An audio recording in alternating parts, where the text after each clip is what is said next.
if a pilot is flying around the curve of the Earth, then he should be dipping the nose down every 5 minutes. He should be dipping the nose down to stay around the curve.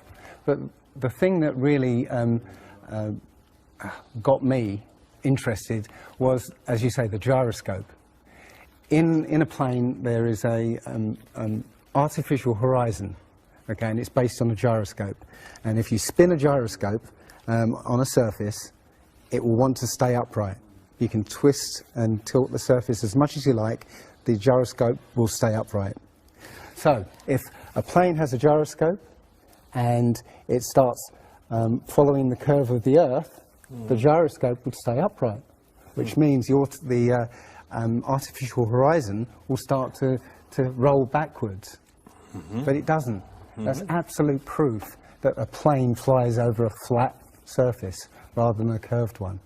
Because I asked the pilot on my last flight, you know, do you ever notice the artificial horizon rolling backwards? He said, no, but the artificial horizon has complex electronics in it to make sure it knows where it is on the Earth and it compensates. But I went to the manufacturer of the artificial horizon and they confirmed to me that it's completely mechanical, nothing electronic in it whatsoever. So it's literally just a gyroscope that can freely move. So that right there is proof to me that you know, planes fly over a plane. None of it makes sense. The problem is that we're taught as children, you know, this ball Earth lie, and you know, you might ask as a child, you know, what about the people in Australia? You know, they're standing on the bottom of the globe, won't they fall off? And your teacher says, no, gravity. And you go, oh, okay. And you never go back to that question. But when you go back to it as an adult and start looking at it with a critical eye, right, the whole thing falls apart. As you say, the globe is spinning at 1,000 miles an hour. Neil deGrasse Tyson, who's a leading astronomer in America. I'm Neil deGrasse Tyson, bitch. Tells us that the Earth is not a perfect circle, it is actually an oblate spheroid, it's squashed and wider at the equator, yeah? So Earth, throughout its life, even when it formed, it was spinning, and it got a little wider at the equator than it does at the poles. So it's not actually a sphere, it's oblate, and officially it's an oblate spheroid. That's what we call it. But not only that, it's slightly wider below the equator than above the equator. A little chubbier. A little chubbier. Yeah. Chubby is a good way. It's like pear-shaped. So my question to him would be, why is there land at the equator? Because water will move more readily than rock. So if the Earth is spinning, the water will be collected at the equator. I mean, if you spin a wet tennis ball, okay, you spin a wet tennis ball, the water shoots off at the equator, essentially. So all the water will be gathered around the equator. So why is there land at the equator? Doesn't make any sense. The other thing that's about the spinning Earth is looking at the stars. Now,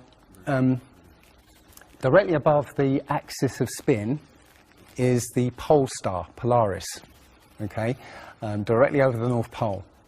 And we're told that the reason that all the stars spin around the North Star is because the Earth is spinning at 1,000 miles an hour.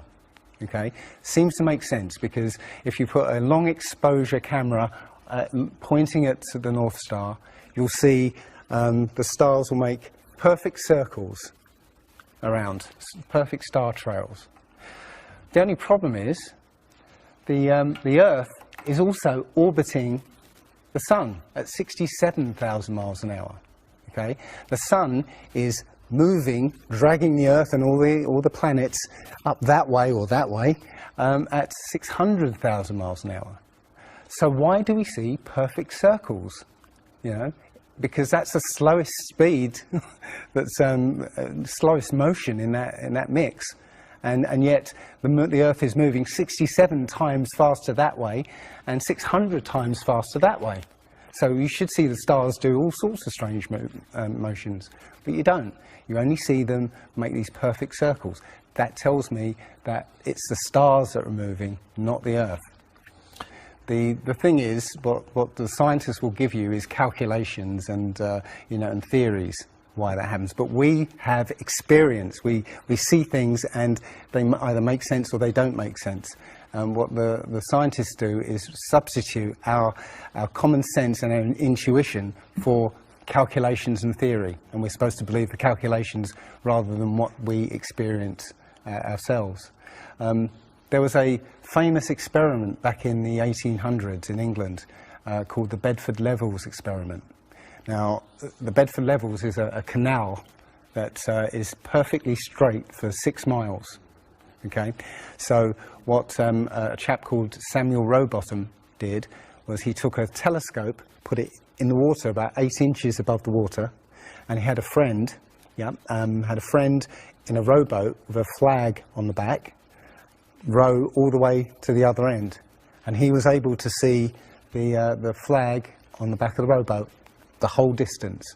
Now, according to spherical trigonometry, the curve of the Earth is 8 inches per mile squared. So over 5 miles, that's 5 times 5, 25, times 8, which is 200, works out, that's 200 inches, which works out at 16 feet. That means the boat should have been 16 feet below the horizon. He shouldn't have been able to see the boat. Now, the scientists will say, oh, refraction and this and light bending around the Earth and stuff. But the fact is, it's perfectly flat. And he in his book, he puts forward many arguments that show that, or many experiments that show the Earth is always perfectly flat. They say that you see the mast, go down last. It's literally just the way your vision works. Yeah, it's perspective and atmospherics basically. The limit of your vision is supposedly 3 miles. And then after 3 miles, you're supposed to see the boat start to go over the horizon. It's funny that Neil deGrasse Tyson again says that, explains that you can't see the curvature of the Earth from a plane. He says this, you can't see the curvature of the Earth from a plane because you're not high enough. The Earth is so big that you can't get high enough to see the curvature. Yet, you can apparently see a boat go over the curvature over the distance of 3 miles, which doesn't make sense. The thing is, when you look out and you see a boat start to go over the horizon, if you suddenly get a pair of binoculars and look, it comes back again. And once it goes out of the sight of your binoculars, if you get a telescope, it comes back again. It doesn't go over any curve of the horizon. What we found, many people have done experiments with very high-powered zoom cameras, and they've watched a boat sail out to sea, and they've just kept trained on this boat. And what they see is, after a very long distance, you see an atmospheric effect where the bottom of the boat disappears and and the top of the boat inverts, so you see a sort of mirror image. And that, with your eyesight, basically the bottom of the boat just melts into the horizon. One of the best examples of that is the Antwerp Notre Dame spire, which can be seen something like 240 kilometers away from the spire. So that should be over a mile below the horizon, and you can still see it.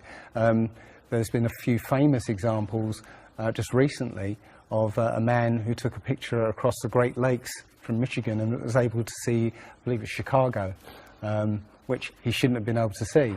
And the television station basically said it was a mirage. This is from Joshua Nowicki, and what you're seeing here is a mirage. We typically would not be able to see this from the Lake Michigan shore. We talked about this last night. Conditions are right on the lake that we're actually seeing a mirage of the Chicago skyline. But They always say it's a mirage, but for a mirage to happen, you have to have very specific atmospheric conditions. And there have been so many people who've seen exactly the same thing on different days, different seasons, always the same. You know, it's not a mirage. It's simply that you're looking across a plane. You see in a kind of pyramid shape. Yeah, you have a horizon at your eye level, and everything above the horizon will go down into the horizon. Yeah, everything below the horizon will seem to go up. Just like if you look you're in a long hallway, you'll see that the walls will start to move in, and the roof and the floor will start to move into the centre. Yeah, so literally between you and the object you're looking at, there's all sorts of things, sort of like waves going up and down, and while you can't see them, if they're beyond the limit of your sight, sometimes they can still obscure what you're looking at. But it's just because they're between you and it, and it's just the way, it's literally perspective. It's better if I could draw a diagram, but it's a very difficult subject to get your head around if you're not used to it. But it is perspective. One sort of other proof is there's a place in Bolivia called Salar de Uyuni, which is a salt flat. It's literally 100 miles wide one way and 80 miles across, and it's perfectly flat. And when it rains, literally you get an inch of water, and it looks like a perfect mirror. Now, how does that happen on a sphere? Yeah, it shows you that, you know, if you're one end of this salt flat, you can see perfectly clearly the other end 100 miles away. So it's just showing you that you know, the Earth is flat, and without the effect of the waves in the sea, you'll be able to see a whole lot further. If you were to go to NASA and download one of their photos of the Earth in the moon's sky and put it in Photoshop, okay, drop the saturation and the levels down, you'll see that the Earth has been pasted in, because you'll see a rectangular box around the Earth. It's all fraud, it's all fake. Pretty much everything NASA puts out is fraudulent. There are no images of Earth from space. The only one that NASA actually claims is a photograph was from 1972, and it's the famous picture. It's got Africa sort of near the top, and it's the same picture they've been using for the last 40 or 50 years in every textbook. Every other image is what they call a composite. It's Photoshop. There was another layer to sort of simulate the atmosphere. And then there's this little bright spot. It's called the specular highlight. So it's the reflection of sunlight off of water. Those are the pieces, but you can't just slap them all together. It just didn't look realistic. It looks kind of flat, or the clouds are sort of too see-through. So I just hit Command-Z a lot. There's artistry to creating the world. What I imagine it to be. Unfortunately, I'm not an astronaut. I've never been to space. But I've looked at these images over and over again, trying to sort of get the essence of it. It is photoshopped, but it's has to be. It is photoshopped, but it's has to be. It is photoshopped, but it's has to be. It is photoshopped, but it's has to be. And many of us have been looking at these images of Earth, including the one they called the Big Blue Marble, which was released in 2002, I think. Again, when you zoom into it with Photoshop, you'll see where they've used the clone tool in Photoshop to take a picture of one of the clouds and stamp it in various places around the picture. They got lazy. In another image, they've even photoshopped the word sex in the clouds, which is a subliminal tool they use to get people to sort of relate to something.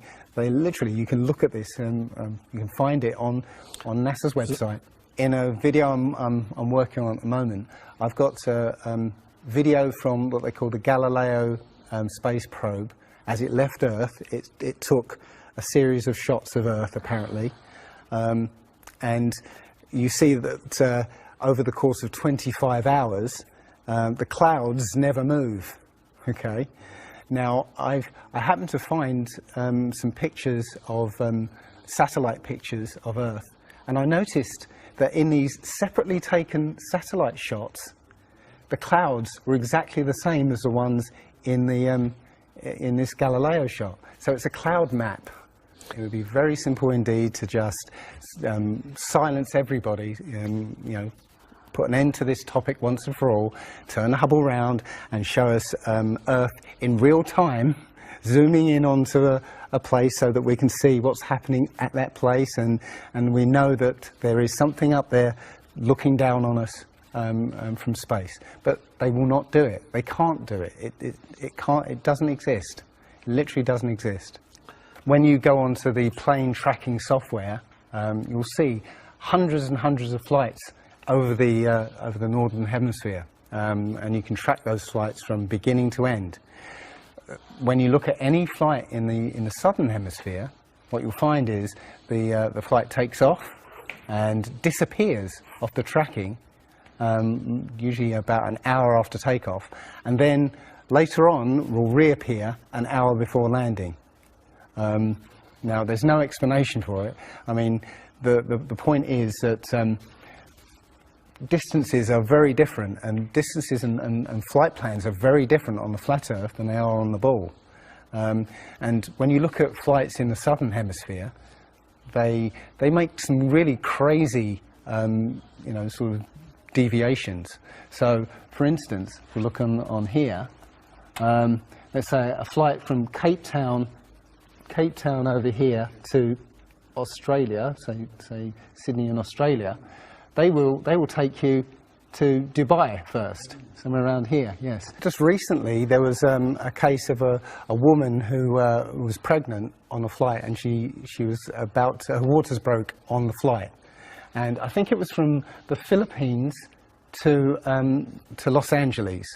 Mm-hmm. And again, if you look on this map, you're from around here somewhere to here. Okay. Now they were flying across, and literally, her waters broke, and they had to divert. They had to land. So instead of either going back to the Philippines or going on to Los Angeles, they landed in Alaska. Which again, if you look on the flat map, it's again a straight path. Santiago, Chile to Australia, mm-hmm. right? Will usually stop in Los Angeles. Again, you can see on the flat map that it's again a straight path. It all seems to make sense, and if the only thing that would sort of confirm it or disprove it would be GPS.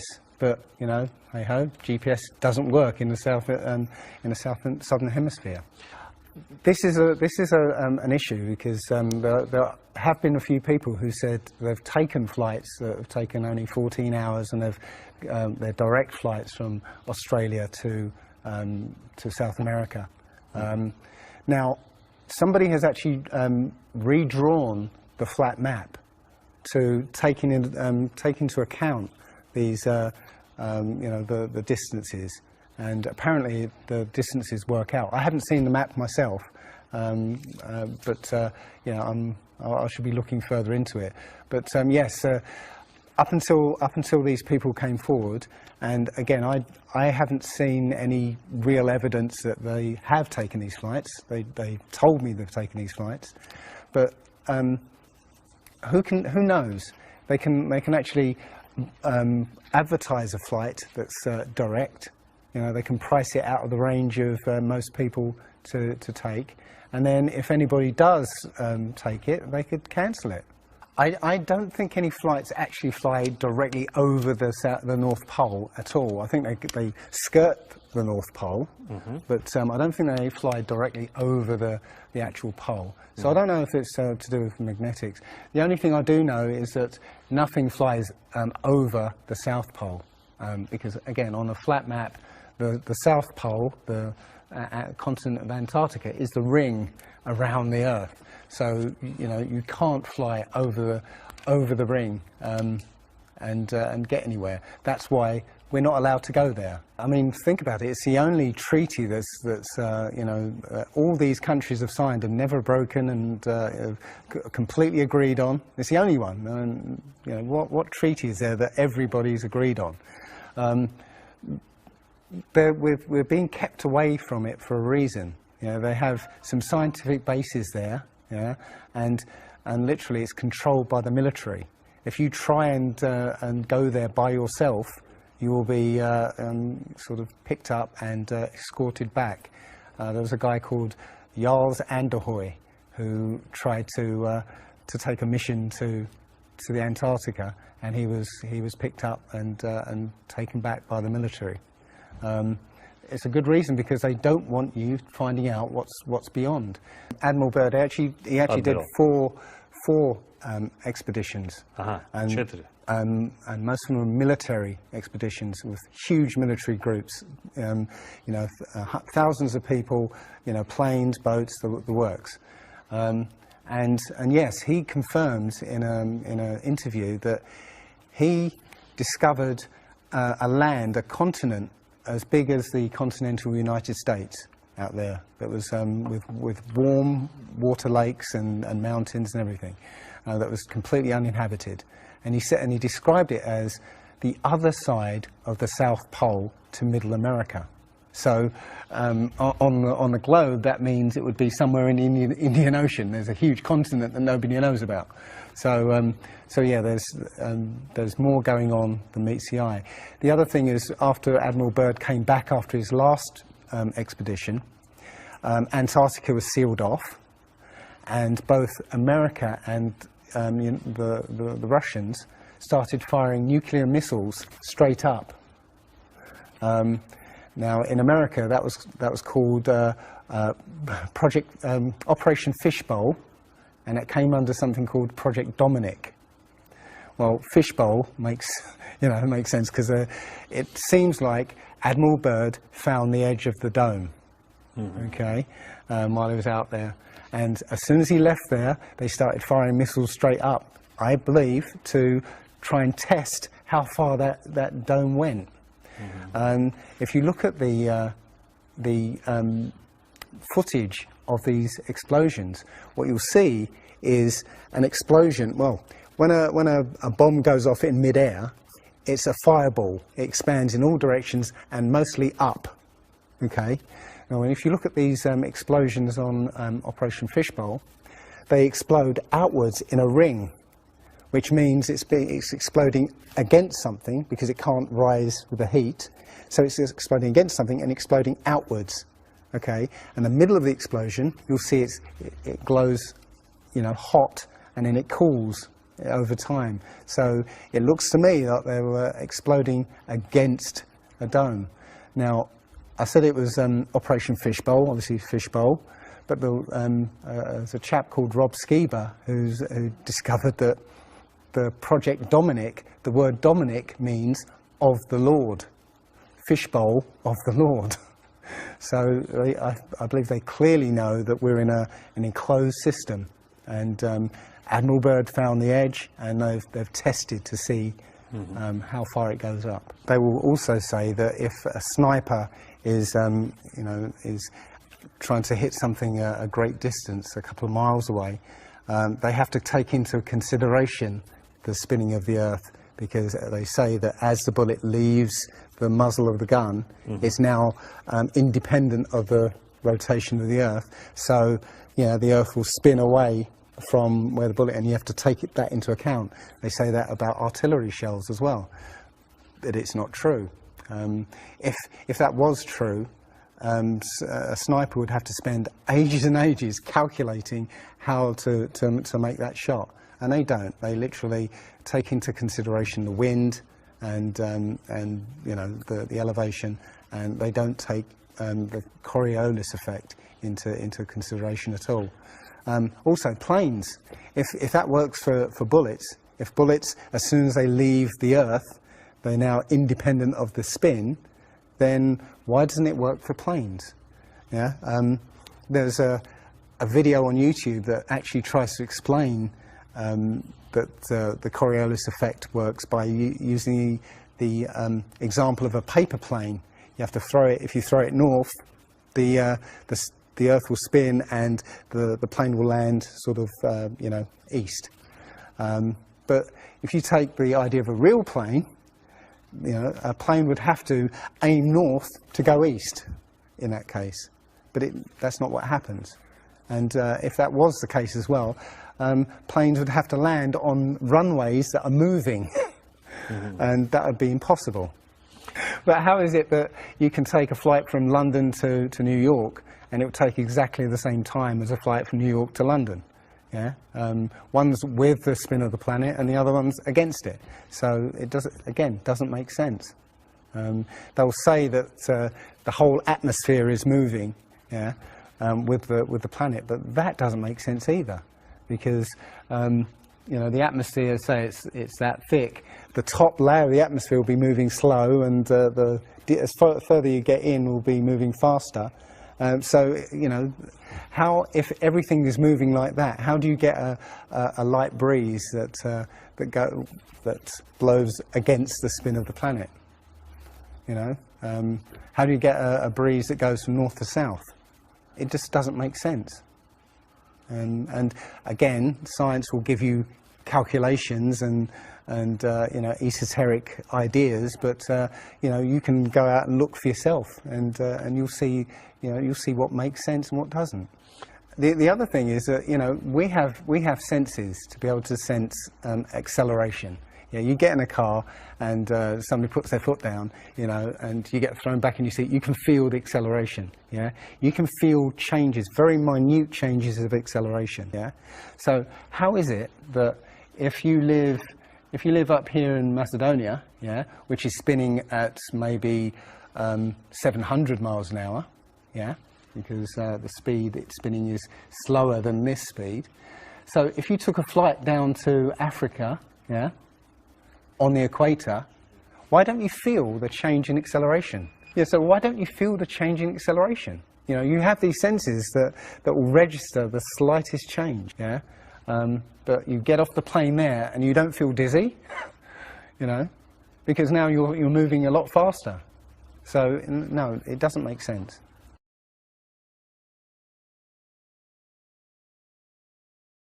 Well, you know, you saw from his balloon when he stepped out on the platform, you know, the curvature of the Earth.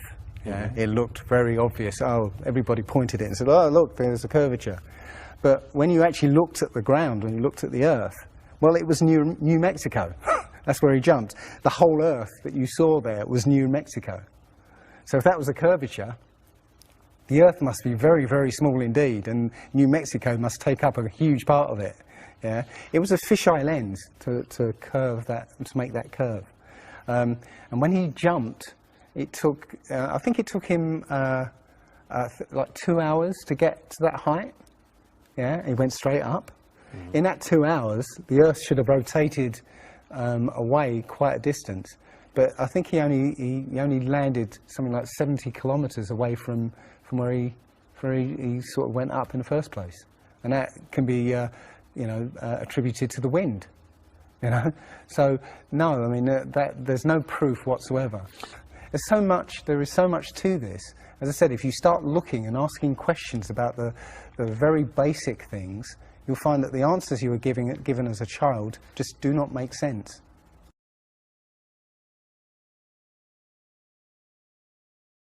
So the idea there is that it must be a globe because you know, the sun. If the sun's here, then it's got to be dark on the other side.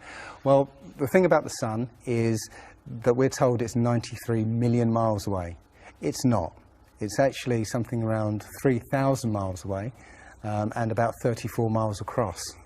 That might sound really crazy, but if you look at look out on a day that's got broken cloud, you'll see that the sun rays will come out at an angle. Most people have seen this.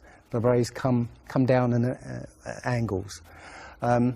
If the sun was 93 million miles away, then all the light will be coming parallel So if you imagine, I mean, there's no way to show 93 million miles, but something way, way over there, all the light that reaches this globe will be parallel. There's no way that light can come that far and spread out like that.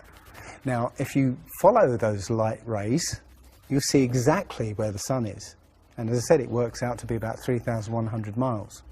Now, if that's the case, and the sun is circling over this flat plane, yeah, its light range is limited. So it's illuminating the part of the Earth it's like over at the moment. So, say over Europe, it might, or over South America there, it's over there. Well, Australia's going to be in the dark because the sun isn't going to throw enough light to illuminate Australia.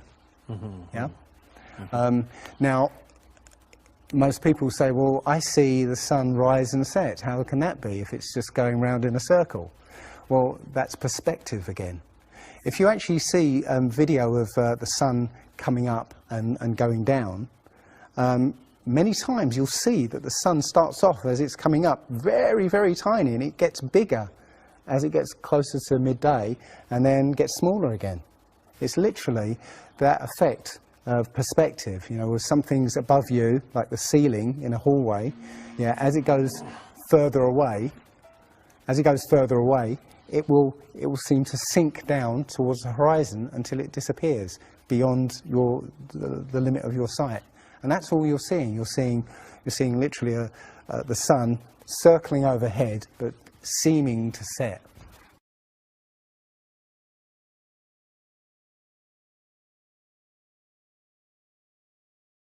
There was a team in California that launched a rocket 75 miles up. And you can find this video on YouTube. It's difficult to watch because the cameras, there were 7 cameras on this rocket, and it was spinning as it went up, so it's very, let's say, difficult to watch. But this chap, Murphy, studied this video meticulously, looking for some kind of mistake or some kind of evidence, and he realized that he could see the moon. So he went online to a website called timeanddate.com, where it will show you graphically where the moon and sun is at any time on any day. And he did a bit of detective work to find out exactly when the rocket was fired, and found that the moon should have been on the other side of the planet, over Australia. Now, the rocket was 75 miles up and it could see the moon, but anybody down on the ground wouldn't be able to see it. But the point is that if the moon was over Australia, on the other side of it would be on the other side of the planet, which is, okay, there. So down there on the other side of the planet, and the rocket went up here. So there's no way that rocket should have been able to see the moon on the other side of the planet.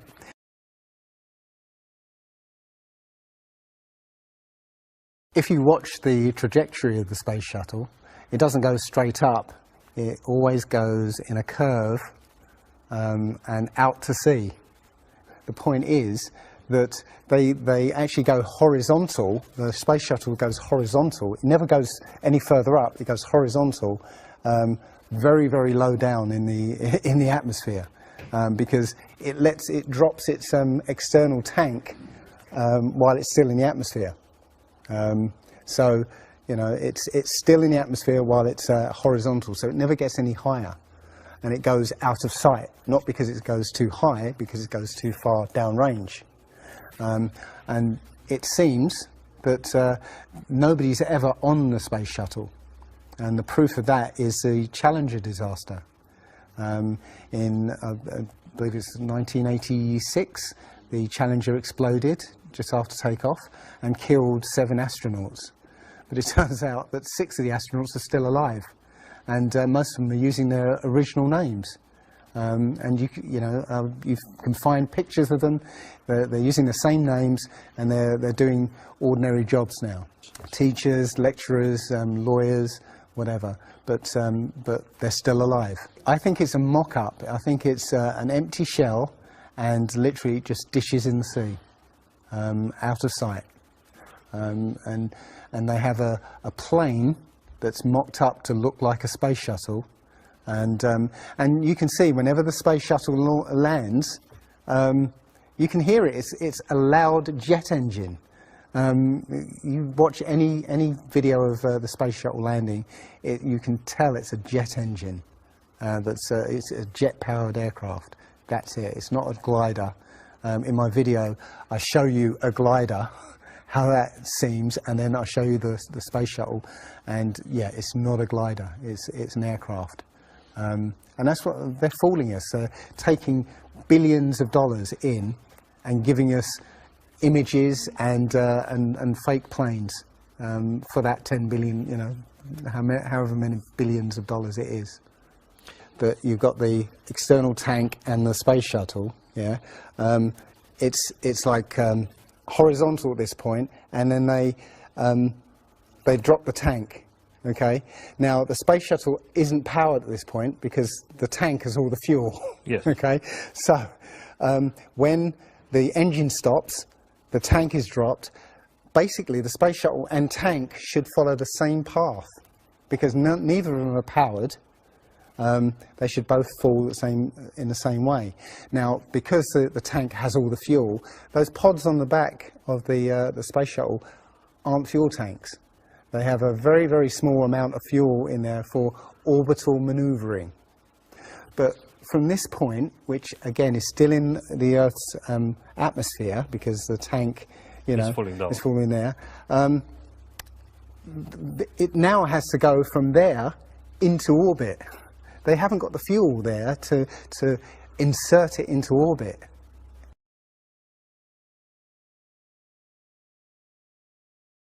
Disney and NASA have worked very closely together. Disney worked with NASA on the moon project. Yeah, they made it, they filmed it so that it would be entertaining for the masses. Yeah, and they're still working with NASA. I absolutely believe that Stanley Kubrick, you know, filmed the moon landing. He left a few clues just to say, so that, you know, like Michelangelo. Yeah, so that we eventually would know that this was his work. Yeah, I did this. It's a joke. It was meant to fool people in the 1960s. So you got like clear footprints, but yet you don't have an impression where the pads of the lunar lander were, or a blast crater where the engines were blasting downwards. And also, the camera followed the capsule straight up, right? And it followed it very precisely, right? And it stopped when it started to pitch over, right? Now, NASA says, "Oh, we did it remotely." Well, there was a 2 or 3 second delay between sending signals and the camera starting to respond, and then another couple of seconds for them to see what's happened. So it's next to impossible to get that sort of accuracy with that kind of, and it's only done once. I mean, they can't sort of keep doing it over and get it right. You know, they do it once and they got it right the first time. So no, it's either they left an astronaut on the moon to film them, or it was fake. It was fake. It was absolutely fake. There's not too many people involved in this. I mean, NASA controls space as such. The other agencies, have popped up. But literally, it's a money-making scheme. NASA makes, you know, hundreds of billions of dollars a year. Dobra, Rusi. Okay. The Russians, okay, they're getting in on the act as well. You know, they make money from this. And have you seen the imagery that they put out? The Chinese have put out, or I think it was the Japanese that put out images of Earth from the moon. And it looks even more fake than NASA's ones. It's a money-making scheme, and they're all joining the bandwagon. But you know, that isn't the first thing that's been hidden over the years. I mean, we're all driving petrol cars because 100 years ago, the Rockefeller family basically cornered the market on oil, and the car industry was going electric. So you know, all cars would have been electric from the get-go, but they basically forced everybody to use petrol cars, and have hidden this secret. And literally, you know, we could be running around in electric cars that have unlimited mileage by now, but we're still using these 100-year-old machines, dirty machines, because of a secret that's been kept. It's easy. If everybody's been trained into believing that this is real, right, and there's space, and it's within our interest to explore space and you know, go to the moon, go to Mars, yeah, people will pay for it, and they're making billions. And yeah, there's more to it, because I believe there's a big deception coming, and it's to do with aliens, because now, since Roswell, 1947, that was the first time anybody had ever understood the idea of aliens. But since then, we've been bombarded with science fiction and the idea of aliens, and most people believe there are aliens out there. So they've prepared us for an alien invasion or an alien saviour. And I think the flat Earth came along at the right moment to educate people, to make people believe or understand that we've been lied to. And if you know, as I know in my heart now, that is real and this isn't, I will not be fooled by aliens coming, because there are no aliens. There's no space. Yeah, it's all fantasy by Disney and NASA.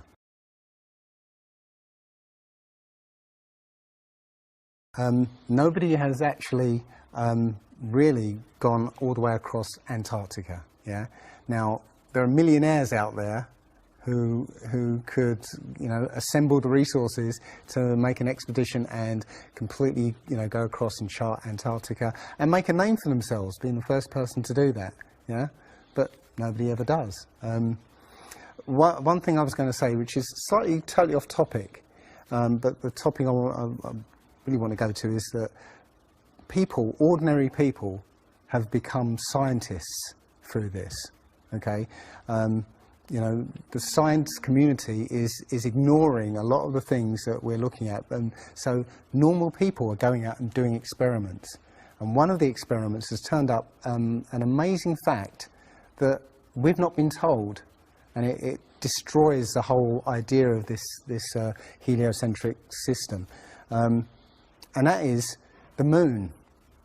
If you get a piece of card, put it on the floor, and sort of you put another piece of card to act as a barrier for the moonlight. So you have the moon above, card on the floor, and a piece of card in front to shield half of the card. Yeah. Now a lot of people have these laser thermometers. Now you can actually measure the temperature of the moonlight next to the temperature of the shade of the moonlight, and you'll find the moonlight is colder than the shade, the opposite from the sun. So the moon is throwing out its own light, and that light is the opposite from the sun.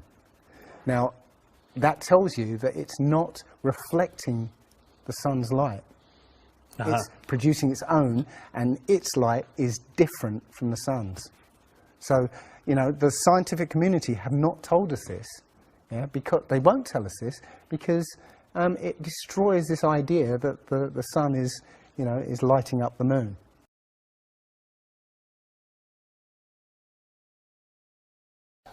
This world is very different from what most people think it is. There are very powerful people who essentially rule this world right now, and the ordinary person is a slave in this world, and slaves aren't educated.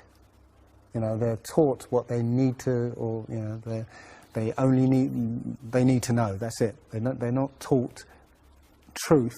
They're taught what they need to know, and so you're taught enough so that you can, you know, do the paperwork and operate the machinery, but you're not meant to know what's really going on, because that's the power they have over us. They know what's going on, what, you know, how how this world works. We don't, so they can control us. One of the things about slavery is the slaves weren't freed. They were never freed.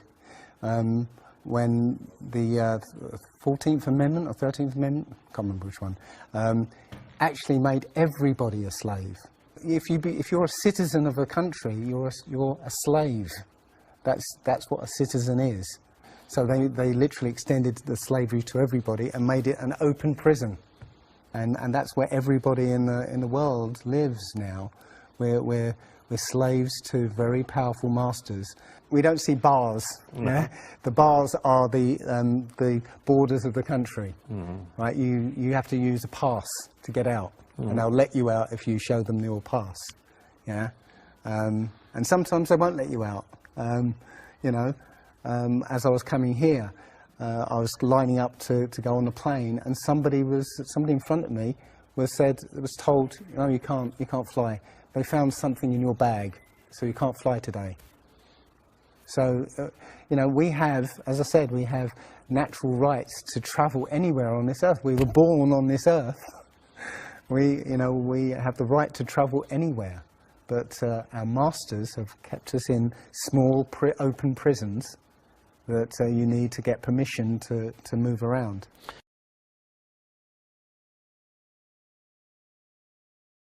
This idea that, billions of years ago, nothing exploded and then everything came out of that nothingness, ridiculous.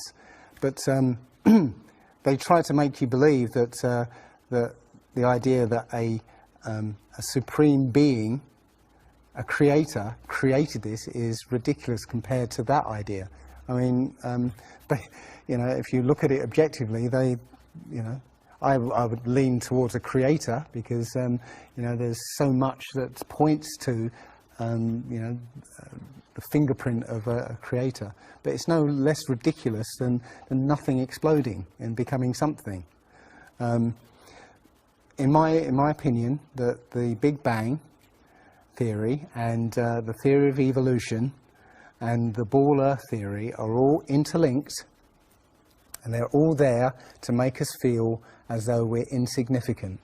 We're small, tiny, miniature, unimportant pieces of slime crawling around on a speck of dust in an infinite universe. If that's true, and there's no purpose, there's no meaning to anything, then our owners can do whatever they want with us. Then, this is all accidental, so food can be genetically modified because it's imperfect. We can be modified because we're imperfect. If we realize that this is the universe, and complete universe. Yes, this system is everything. Everything that NASA has put out is CGI, is fake. Okay, people say, I think you mentioned it. If you look out into the universe, you see that the moon is round, spherical, and the planets are spherical, and so why are we flat? Well, how do you know that the planets and the stars are spherical? All you get is, if you look for a telescope, you see a flat disk.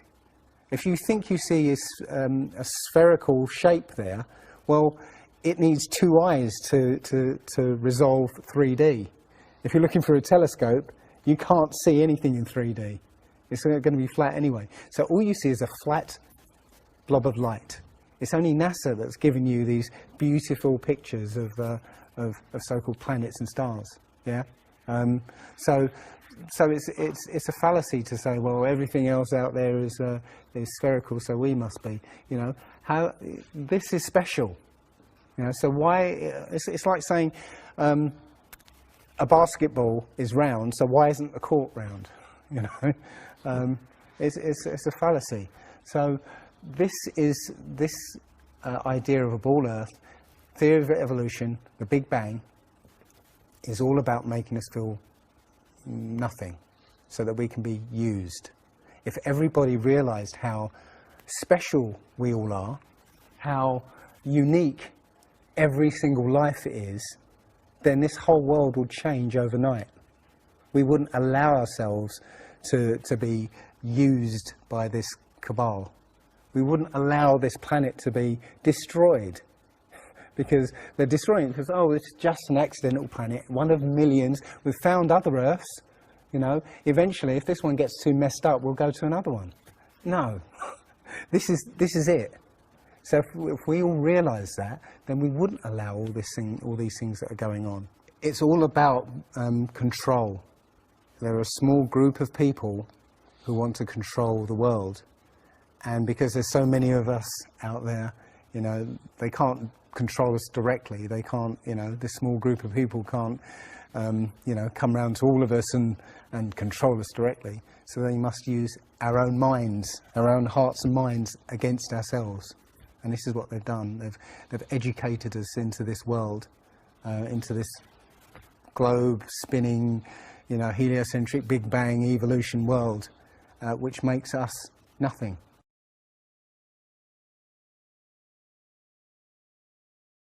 This is amazing because when I first started looking, it was about 1.5 years ago, I looked on YouTube and there were maybe about 100 videos, not even that probably, and nobody was talking about it, right? And then over 2015, it exploded. There are thousands and thousands and thousands of people looking at Flat Earth now. And what happens is that you'll watch something or read something, and something will strike a chord in your mind, and you'll think, yeah, I've always wondered that. And what will happen is you will start feverishly researching. I mean, what happened to me was, as soon as I got that, I spent every waking hour looking for things and testing things, and this seems to be replicated with thousands of people around the world who suddenly come into this. They start, you know, researching and getting a passion for this, because this is what I think, it's the truth, and we recognise the truth when we hear it, and you know, we feel it, and this I believe has come at the exact right time, so that we awaken to what's going on in the world. Nothing else, you know, 9/11 even hasn't awoken people, right, to this extent. You know, for me, I've been an atheist for 40 years. From the age of 13, you know, I didn't want anything to do with God and Bibles and whatever and religions. And now I know for a fact there is a creator. I've seen his fingerprint, you know, not just with the flat earth. Everything I've done in the last 5 or 10 years has led me to see that there is a creator now. And there's a great many people out there who have had exactly the same revelation as I have. And it is. I'm now following the commandments and trying to be the best human being that I can be, because I think it was a guy called Kent Hovind who said there are only 2 possibilities. Either there is a God or there isn't. And both of them are terrifying. Yeah. If there isn't a God, then nobody's in control. We're hurtling through space, and there's no plan, and there's no nothing, and you know, that's terrifying. If there is a God, then we'd better find out who he is and what he wants and do exactly what he says. And it turns out that he gave us very specific instructions on how to live.